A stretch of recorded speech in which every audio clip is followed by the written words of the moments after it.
us because we missed you. Welcome, ladies and gentlemen, to a very special episode of Press Breakers, where UP Power enters the spotlight because it is our 20th episode. Let's go! Who would have thought we made 20 episodes, huh?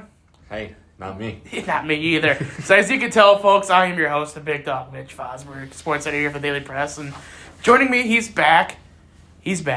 I'm back. On assignment this week. His assignment is here to work with me this afternoon. Is producer Noah. Noah, man, I know it's been a wild couple days for you as a sports fan, but how are you feeling overall?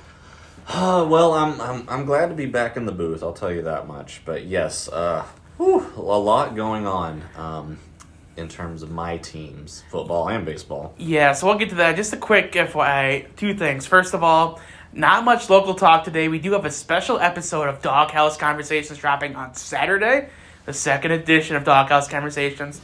I got a chance to talk with U.S. natural luge coach Keith Whitman, and man, that was a fun interview to do. I'm telling you right now, even if you don't know much about luge, like, hey, I was one of the people. I'm sure Noah, you probably don't know about much about luge either. Not at all. No, it's a super fun conversation.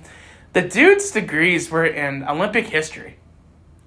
Didn't know that was a major, Wow. did you? No clue. No, really fascinating talk with Keith dropping on Saturday. So keep your eyes open for that. And then second of all, our basketball previews are officially dropped, officially here. And if you've yet to pick up a copy, They are so cool, folks. this is where I wish we had video in this, but I basically took a concept of making like the old March Madness video games from 04, 05, and PS2 and brought it to life on a print. And these look awesome. I'm so happy the way these turned out. Our boys issue features David Romps, formerly of Escanaba, really gritty point guard. And then our girls preview was dropped here on Wednesday, December 11th. Features former Bark River Harris standout and former All-State honorable mention Lauren Zawada, who's now killing it with Bay College, by the way. Had a 24-11 double-double last weekend. So, yeah. If you get a chance, pick up all these copies. They're available here at the Daily Press. The girls' issues should be available on newsstands up until about Friday, until those issues get kicked out. But Yeah, make sure you pick them up. They're really, really, really cool. I mean, the nerd in me was like, so excited. yeah, and those took hours to do, and I have a lot of hair on the top of my head, but not on the sides. But some of the hair almost got pulled out trying to get those suckers right. So definitely began. Check out my chat with Keith Whitman this weekend, and then if you get a chance, pick up a copy of our basketball preview editions, which are available here at the Daily Press. Just come by, say hi. I don't bite, not anymore. I went through therapy to get rid of that issue, so not just playing. So, yeah, the big news. Yeah, the big news. Conor McGregor sneezed. No, kidding. No, Juan Soto. Oh my goodness, the hot stove is heating up big time here. Juan Soto signed a 15-year, $765 million deal, the biggest in MLB history with the New York Mets. So, let's kick it over to our resident New York Yankee fan, producer Noah. Man, just tell me about your initial thoughts here with this Juan Soto going to the other side of New York.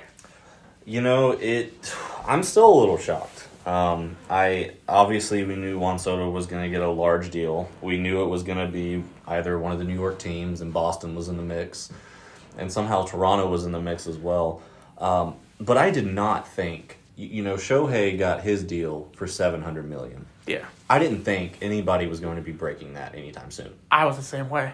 And it's just, I was in the range of, I thought he would eclipse the $600 million, but I was like, he's not getting paid more than Ohtani.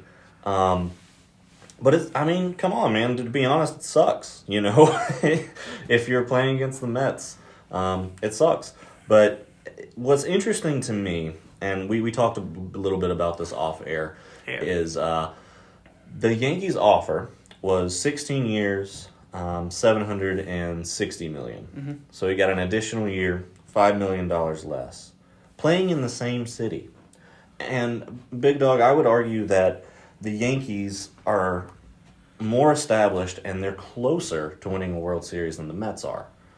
So it's very confusing. I'm just curious what you think his thought process was behind signing with the Mets over the Yankees, because it's certainly, I mean, it can't be over $5 million. Once you're making that much, does $5 million really make a difference? So what are your thoughts on that? Well, I thought the right value for him was $570 million over the 15 years, which would have been about 38. Ohtani does two things really, really well. Juan Soto is a generational talent. No one can deny that. If you do, shut up. Your take is wrong. But Ohtani's the modern day version of Babe Ruth, and Juan Soto's a generational left-handed hitter. There's a difference between the two. I thought the Mets way overpaid, which I see why the Yankees at the end were like, you know what? No, this is too much. It's too much. I get it.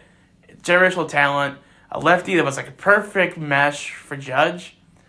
There's also a point, it's like, okay, this is one guy. It's one dude. Like, that $47 million a year could go toward two guys, which I'll talk about here in a little bit. Like, I get it. I just feel Steve Cohen made the better pitch.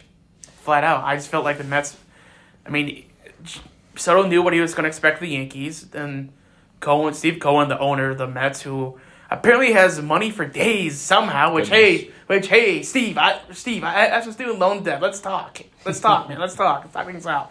But no, I just felt like the Mets, at the end of the day, kind of painted a better picture than the Yankees did. So I think that's just what it boiled down to. Yeah, we're obviously not privy to those conversations, and me and you joked that, hey, maybe Soto just wanted to grow a beard. Yeah, that was my line.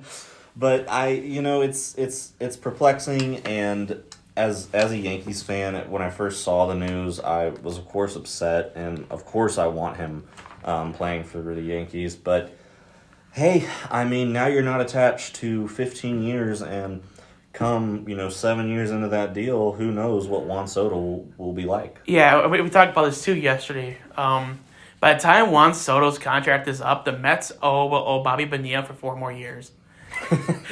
That tells you, A, how smart Bonilla was, but also B, like, how big this contract is. Like, you better hope Soto stays healthy for the whole thing, because as a Tiger fan who saw Miguel Cabrera's deal, like, last 3-4 years, was like, oh no, we paid him for the MVP season, not for right now at 38 with bad knees. Crap. Yeah, I mean, the Mets, if with the signing in the next 15 years, I mean, what's the bare minimum you need to justify this contract? Is it 1 World Series win? Is it multiple? I think you need to at least win 3 to justify this kind of money and this kind of contract. Yeah, I see where you come from with that. At the same time, it's a generational guy. Like, guys like Juan Soto don't grow on trees. There's not many guys that you see debut at 19 and are a major player in the World Series at 21. It's such a rare find. But moving on now. So, Yankees came out at $47 million a year, ended up being $51 for Soto. Well, $27.25 million of that year went to a guy that I know you feel really conflicted about. Hey, he left the team I like, but he's not a team I like. Max Fried, 8-year, $218 million with the New York Yankees, going from Noah's Braves to Noah's Yankees. So, a win-win and a lose-lose on a high road. But now, like, Yankees now have a pitching trio of Garrett Cole, Max Fried, and Carlos Rodon. Not a bad 1-2-3 punch, in my opinion. No, not at all. This one was less surprising to me. We knew that the Yankees were in on Fried. And they apparently, from reports, they made a good impression on him. Breaking another record, the largest contract for a left-handed pitcher in MLB history. I think it's great for him. He won a World Series in Atlanta, so I don't think us Braves fans have any ill will towards him. We wish him the best. But the contract does scare me, especially, I've talked to you about this before, I do not like long contracts. Especially with a pitcher who has had some injury problems. But if he's healthy, you got Cole, Fried, Rodon, Gill, and then the 5th spot, Schmidt or Stroman. That's a nasty starting rotation. Yeah, now I want to ponder this. I want to throw this at you too, because I heard this about Yankees want Kyle Tucker, but Houston wants Lucas Gill. Do you pull the trigger on Kyle Tucker for Lucas Gill and a couple scrub prospects? That's tough. I think a lot of Yankees fans are timid about doing any sort of business with the Astros, for obvious reasons. What are those obvious reasons? Help me out. I'm being dead serious. Like, what's the reason? I think it comes back to the cheating scandal. I think there's a lot of bad blood. And we've even seen that trickle down. There was talks of Correa coming out of Minnesota. I don't think Yankees fans want Correa. Even though, and let me say, Kyle Tucker had nothing to do with that cheating scandal. Mm-hmm. But I like it. I would love Tucker on our team. He's very similar, and I use similar lightly to Soto. But he's kind of like your consolation prize for not getting Soto. It's a fastball! It's a fastball! Okay, I had to do that. I was wondering why you grabbed the trash can. That makes sense. Yeah, I'm not sick. I just had to do that. It's a fastball. A swing, line drive over the fence, home run. Okay. If you know, you know. If not, well, sorry. Moving on here. Trade dropping. I was around the UP. They dropping off all UP awards to some schools here. The Boston Red Sox get Garrett Crochet for the Chicago White Sox in exchange for catcher Kyle Teal, infielder Chase Mildreth, I hope I said that right, good grief, right-hander Welkman Gonzalez, and another prospect I can't remember off the top of my head. But I'll ask you this first. Oh, there's Braden Montgomery. Mm-hmm. So, is it kind of shocking to you that the White Sox dealt another powerhouse lefty to Boston? Of all teams. And does this mean Garrett Crochet in about 8-10 years is going to have a resurgence with the Braves? It's very interesting. I don't know. The Sox like doing trades together. Interesting enough. But I think it makes sense for the White Sox. I mean, you got 14th, 12th, 14th overall, 12th overall, and then some other prospects. I think it's a good move for them. And I'm really not surprised that Boston got him, because we know they missed out on Soto. We know they missed out on Fried. And you can't let the Yankees get Crochet and Fried, because we know the Yankees were interested in that. But yeah, I like the idea that he's going to go to Boston, have some good time, and then, maybe come to Atlanta when he's 38. Yeah. At the end of the day, though, I mean, we knew speculation with Crochet was happening back in July of the All-Star break, but are we surprised at the end of the day it's Boston that ends up getting Crochet and not someone else like in the NL, like the Giants or Dodgers or they can throw the Yankees, or maybe even Atlanta? Like, are you surprised it was Boston? Because I was a tad bit shocked they wound up being Boston. I guess for the only reason I wasn't is like I said, they had missed out on two pieces that they were eyeing. Yeah. I think that's why they really went hard after him. But if you're saying about, should they have traded him to the NL so they don't have to compete against him, I don't think the White Sox are in any position to make a run at the playoffs. This is clearly a rebuilding year, so it doesn't hurt them. It can only help them, in my opinion. What do you call a team that's like two notches below a rebuild? Because that's where the White Sox are at.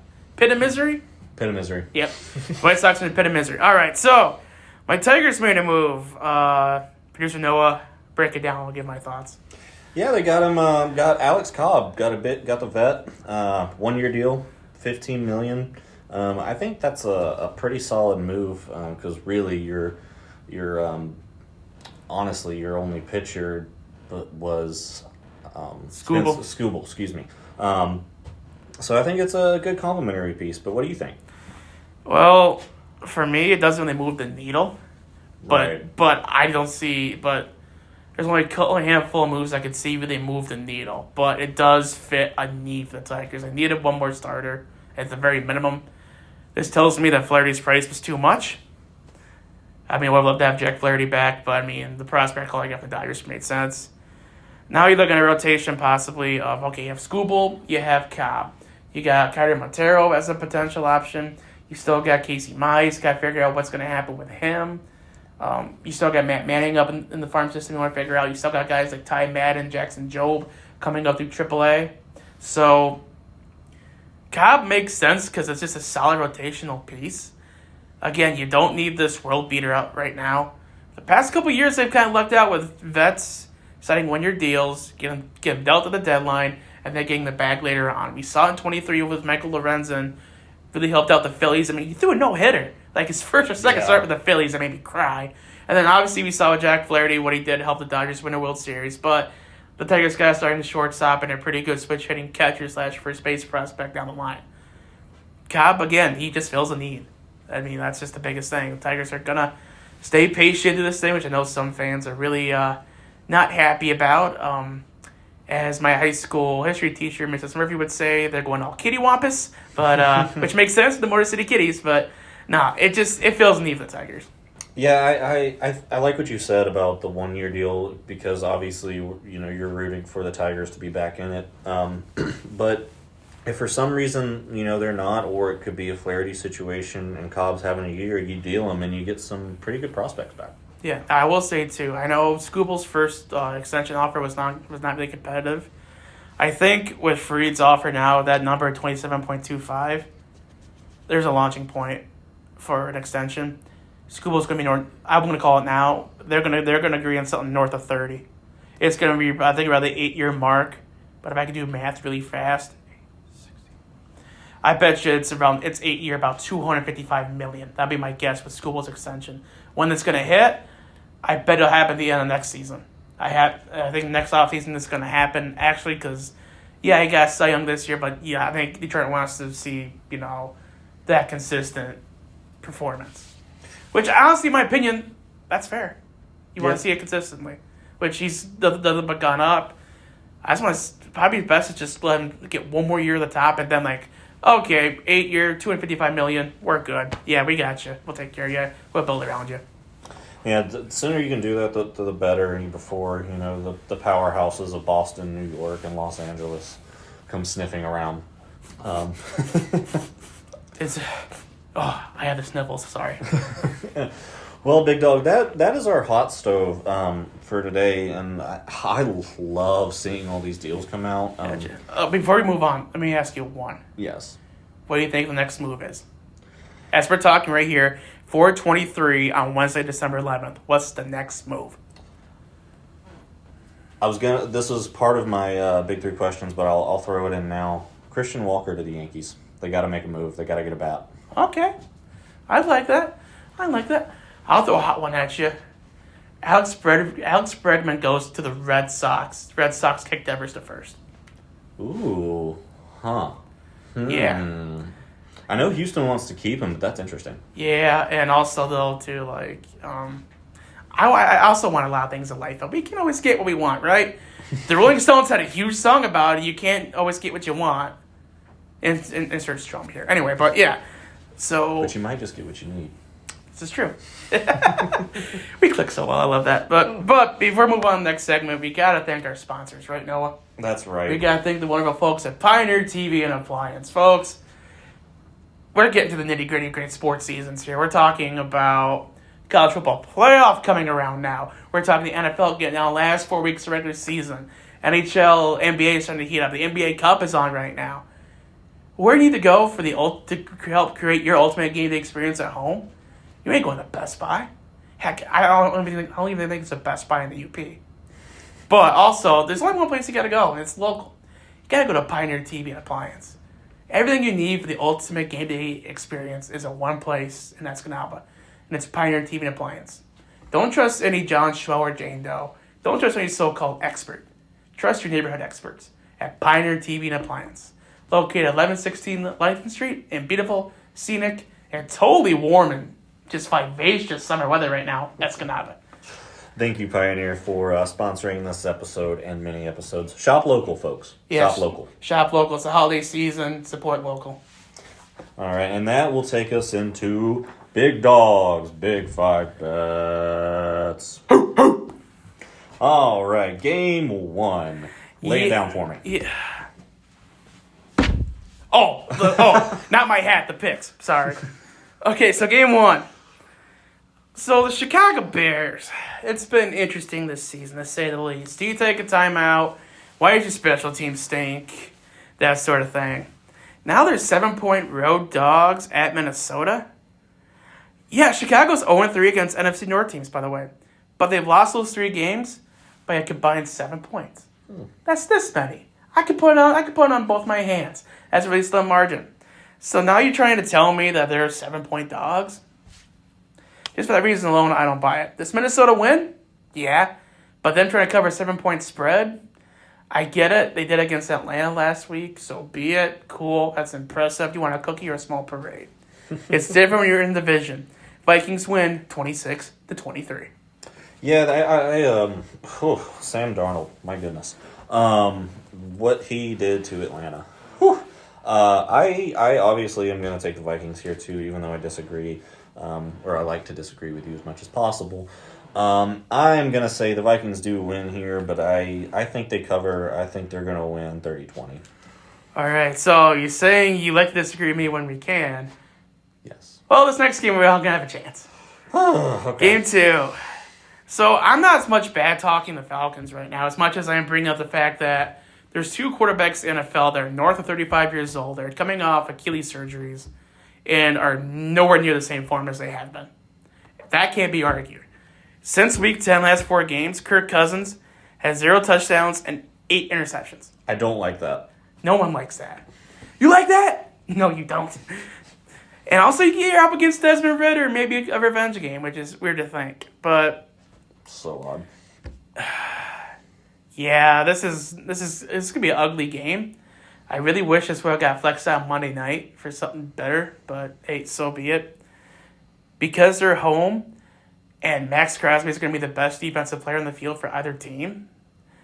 I like the Raiders to pull out a ugly, so ugly. Even its mama doesn't love it. Win 16-13. Ugh. Oh, you know, that hurts me, but like I can't say I don't understand where you're coming from. I mean, the Falcons have played horribly. And a lot of that does rest on Kirko's shoulders. If the Falcons don't win this one, it's just go ahead and give the NFC South trophy to the Bucs. Just call it. You can't go and lose to the 2-11 Raiders. Yep. I mean, my goodness. So I'm going to be optimistic. I agree with you. It's going to be an ugly game. It's going to be one where the Raiders possibly have a chance, but I'm going to stick behind my boys, and I'm going to say that the Falcons win 21-10. It's going to be so ugly it's saying, "Hey, you guys!" If you get that, cool. If not, you're still too young. Okay, leg 2. Denver Broncos coming off a bye are 4-point favorite against the Colts. Now, 2 losses at home to the Steelers and the Chargers, who are both playoff teams. Those are good losses for Denver. The last 3 home games, they've won by a combined 55 points. And I'm thinking, what about the Jets on the road this year? They're 3-4 on the road, but their 3 wins are combined 5 points against the Titans, Jets, and Patriots. What do those 3 teams have in common, Noah? They're out of the playoffs? Not only that, but they're going to be picking the top 10 at this rate. So, yeah. So I like Denver to cover and win here. It's a Bronco against a Colt. It's a grown horse against a baby horse. So I like the Broncos here to beat the Colts at home and stay alive the AFC playoff picture 30-21. Yeah, no disagreement from me this time. Unfortunately, I think the Broncos are. I mean, just what a completely different team than last year. Just wild to see the relationship between Bo Nix and Sean Payton. But yeah, give me. You know what? I'm gonna stick with your score. I agree. Broncos 30-21. And finally, the third leg of the Moral Lock parlay. My personal Moral Lock. So my last couple have been off. I will admit it. But for some reason, last 3 weeks, I've been second guessing myself, and my first guess has been right. So I'm sticking with my first guess this week. About a month ago, we asked some NFL questions, and the question was, which team needed a bye week the worst? And I said, the Houston Texans. Mm-hmm. Well, the Texans finally got their bye week, and outside of Stephon Diggs and Christian Harris, they're back healthy. Fully healthy. Which was scary, because once Houston got everything back going and got a chance to kind of hit the reset switch, this is going to be a really dangerous team to play. We're talking about playing against a Miami team that, man, you really needed overtime to beat the Jets. Mm-hmm. You really made Aaron Rodgers look that good. That depleted of Aaron Rodgers, what's C.J. Stroud going to do? What's Houston going to do to you off a bye week now? I like the Texans to win and cover here. They're going to win 28-13. Yeah, I think what a rough year for Miami. But I think I'm gonna go against the grain here a little bit. I think, like you said, they're not making the playoffs. 2-4 on the road this season. Why not be a spoiler team? Why not just go out there, play some football, play like you have nothing to lose, go out there, beat the Texans in a tight one, 30-28. All right, so those big 5 bets. Noah, your big 3 questions, sir. Oh, big 3 questions. Yes, Noah, your big 3 questions, my man. All right, so we did touch on it, but I'll come back to baseball. This one is kind of Falcons related, so bear with me. I'm just curious on your opinion because I've been going back and forth with this, and so has the sports media. Is it time for the Falcons to bench Cousins for Penix?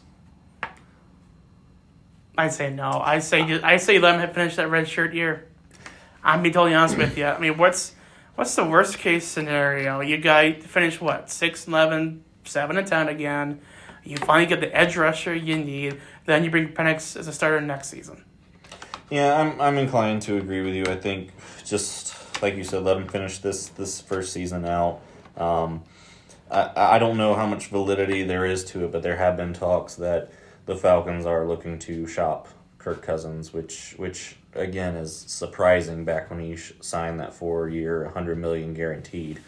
But I think a lot of Falcons fans are getting frustrated. Are you getting frustrated? I'm a little frustrated. All right, there we go, folks. Falcons fans are frustrated. Yeah, I just we've seen, and I think it comes from we've just seen such piss poor quarterback play. Ever since they made the mistake with Matt Ryan, even though he was going towards the end of his career. So yeah, I'm a little frustrated, but let's see. We still got 4 games left. Let's see if Cousins can turn it around. But right now, I mean, congratulations on the NFC Tampa Bay. NFC South. Question number 2. Sorry about my rant. So we've already seen some big names dropped in MLB free agency. We mentioned Soto to the Mets. We mentioned Fried to the Yankees. Another big one, Willy Adames to the Giants. Tyler O'Neill to the Orioles. And probably the biggest head-scratching one, Luis Severino to Oakland. So I'm going to ask you, Big Dog, I'm going to give you 5 names, and I just want you to tell me where they're going to end up. Some notable free agents. Yep. First one I said earlier, I had Christian Walker. I think he's going to New York. The Yankees. Thank you for the clarification. I'm inclined to agree with you there, but because I also like to disagree sometimes, I'm going to throw out the Seattle Mariners. Ooh, I thought you were going to say Houston. Nah. Seattle. Houston's done having nice things for a little bit. Yeah, I agree. Next one. This guy was my favorite Yankee for a period there, but since fell off. Gleyber Torres. Wouldn't it be funny if the Dodgers wound up in there? Oh, God. No, I'll backtrack there. Second base. Let's see. Go to the Rolodex. Who needs second base? I'll tell you mine real quick. Go ahead. I'm thinking the Angels. They need a second baseman, and they're starting to put pieces around. It's not a playoff team by any means, but they're starting to do something. Yeah, I wouldn't be surprised if he's back with the Yankees somehow, if I'm being totally honest with you. Really? I wouldn't be surprised. Yeah, I mean, second base is just such a weird position because, it's not a premium need position like a shortstop or a catcher or a center fielder. So it's really tricky with second baseman. I'm also lacking on a lot of teams who actually need that bad of a second base. I'd be surprised if Cleveland somehow made a run at him after trading Jimenez. That would be interesting. That would be. I don't hate that one. Next one, Jurickson, Profar. Well, the fact he played a lot of positions tells me Detroit's a good fit. But I'm going to say he winds up in St. Louis. St. Louis, interesting. Yeah. I'm going to say he goes back to San Diego. It just seems like he fits there. The fans love him. He had that time in Colorado that certainly didn't work out. What a weird time when Jurickson Profar was on the Rockies. Anyways, moving on. Next one, an interesting one, coming off somewhat of a down year, but still a solid bat to have in your lineup, but doesn't play the field, JD Martinez. He's going to sign right around spring training time, if I'm going to be totally honest with you. That's a DH. My best friend Travis would be screaming Detroit to sign him, and I understand to get one more run there. Whichever team gets the biggest injury, the biggest bat in February, it's going to be a knock on his door. Yeah, I was leaning towards Detroit as well. Not that you said Detroit, but I think the Rangers would be a good fit for him as well. They need a solid DH bat. They were using, I want to say, Wyatt Langford, but he can play the outfield. So we'll see. Or why not bring him back to the Dodgers? Just, you know what? Fine. Everyone just sign with the Dodgers. Deferred money. How much this year? $2 million. How much in the future? We'll figure that out later. Don't worry about it. You're getting jewelry regardless. Final one. This is a fun one. I really grew to like him during his time in Baltimore. James McCann. So think of a good old team. Jimmy McCann. I know who you're talking about. He came up with Detroit, man. I love that dude when he was with the Tigers. So you're looking at probably a backup catcher at this point in his career. A platoon catcher, yeah. So that's kind of what he's been the most of his career, if I'm being totally honest with you. I need a catcher. I will say, I like the Braves. I was thinking of them. Darno just went to the Angels. They love having veteran catchers, and James McCann is a tough dude. I think he would fit right well in with Sean Murphy. I'll stay in the division and make you grumble. I'll say the Phillies, because Real Muto, like, he is a mutant of a human being and a mutant of a baseball player, but he's getting a point of his career where, like, in his 30s playing catcher, like, the wear and tear catches up after a while. So it would be nice to have a reliable catcher like McCann behind him. Yeah, that Phillies fans, I feel like, would love him. He's that. Remember when he got hit in the face last year and just kept playing with plugs in his nose? That's old Jimmy McCann for you, man. Crazy. I don't know if I call him Jimmy. We never call him Jimmy in Detroit. But all right, and final question. We're gonna move back to football here. Big Dog, did you know that so far 7 teams have been eliminated from the NFL playoffs? Yep. Did you know that 6 of them are AFC teams? Yep. And only 1 NFC team? Yep. So I'm sure you know them, but I'm going to name them. And I want you to tell me what is the most surprising at this point. Think about back to your preseason predictions. Yep. And which one is like, okay, that makes sense. Yep. So we've got the Jets, the Jags, the Titans, the Browns, the Pats, Patriots, the Raiders, and the only NFC team, the Giants. The Giants I had higher hopes for, maybe hover around 500. Jacksonville, not surprising. I was high on Tennessee. That backfired. The Jets, I knew were not going to do anything. Really?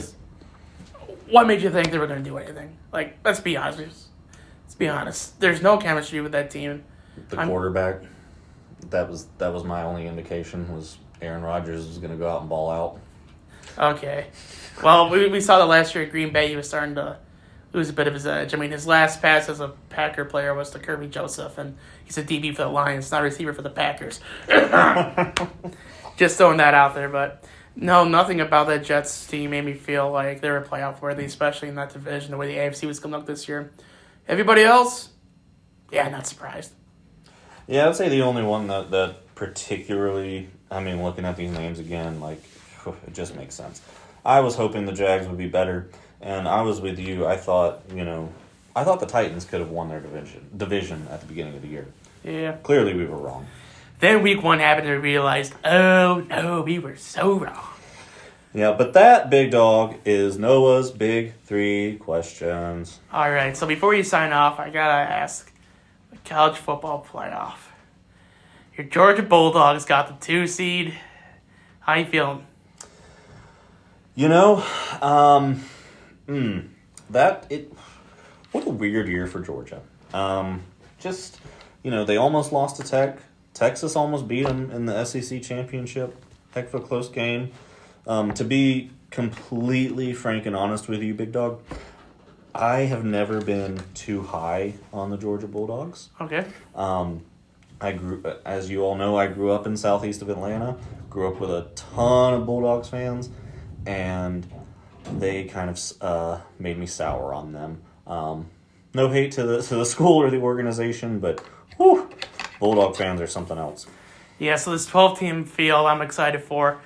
After the ACC title game, I threw out a prediction what I thought the bracket was going to look like. I got all 12 teams right. I just had some of the seedings wrong. Ohio State and Tennessee, it's going to be an awesome matchup. Playing that in the shoe, it's going to be cool. SMU Penn State, it's going to be fun. Indiana and Notre Dame, the battle for little Sebastian, baby.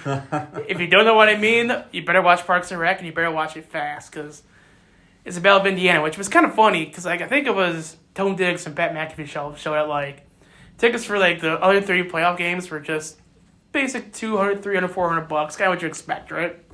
You couldn't find a ticket for Indiana Notre Dame at Notre Dame under $2,000.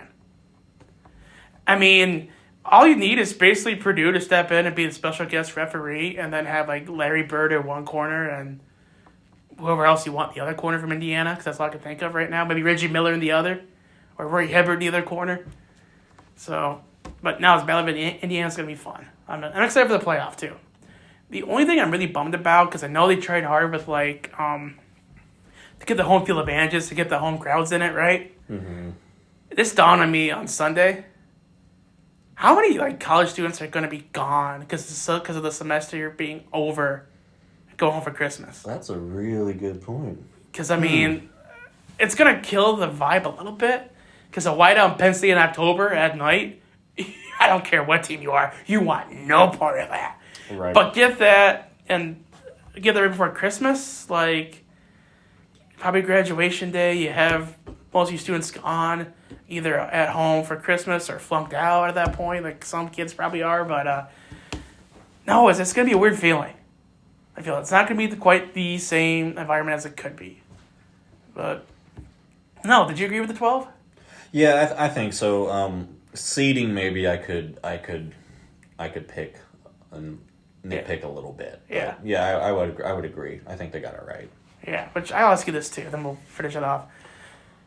Did you feel bigger wins or bigger losses playing a bigger factor? Why was it the losses that sat more than the wins? I think it was the losses, and I really don't know. It seems again, growing up where I did, if the Dogs lost one game, it was just call your season, and it's so interesting. But it seems to me that in that decision making process that the losses are a bigger factor than the wins. Yeah, which is the right call, because you stack SMU and Alabama together. Yes, Alabama adds those 3 wins to the SEC. Mm-hmm. Yes, SMU has those 2 losses, but those 2 losses were to BYU, who was 1 win away in their conference from also being in the playoff, most likely. And they came at a 3-point loss to Clemson in the ACC title game in a walk-off field goal where they blew up in the first half. So those losses were combined 6 points against top 25 teams. Alabama's 3 losses? You lost to Vanderbilt and to a 6-win Oklahoma team. You have no business being in the playoff. And I get it. Some people saying, we got to tone down the schedule. Your non-conference was Mercer. Mm-hmm. USF and Wisconsin. Now, I love the Badgers so much, but that's not the Wisconsin of old. That's the Wisconsin trying to figure it out with Luke Fickell right now. Your losses were ugly, and there's 3 of them. Mm-hmm. 3! That's this many. You can't see me if you want John Cena impression. So, spare me the whole wins thing. It's always how you look at your best. It's how you look at your worst. That's right. And how SMU looked at their worst, 1 possession, nail-biter, down-the-wire games. Alabama at their worst, oh, God, this team is not good this year. Oh, you lost to Vanderbilt. Yeah. No disrespect. And Vanderbilt. No, everybody agrees with that. That was really? You lost to Vandy? Okay, I get it. Right? Yeah, anchor up. Cool, all that stuff. But, again, the losses weigh more than the wins. That's just my take, though. But, yeah, anything else you need to get off your chest before we sign off? Just a quick word. Bye, bye, little Sebastian. Your 500 candles in the wind. That's all for me. All right, this wraps up episode 20 of Press Breakers. Thank you so much for listening.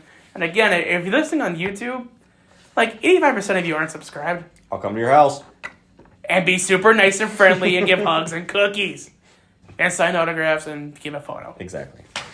We don't threaten people. That's not nice. I don't know how you people do things down in Georgia, but in Michigan we're friendly. So, this wraps up episode 20 of Press Breakers. Thank you so much for listening. For producer Noah, I am the big dog Mitch Vosburg. Thanks for stopping by. And as always, keep your stick in the ice.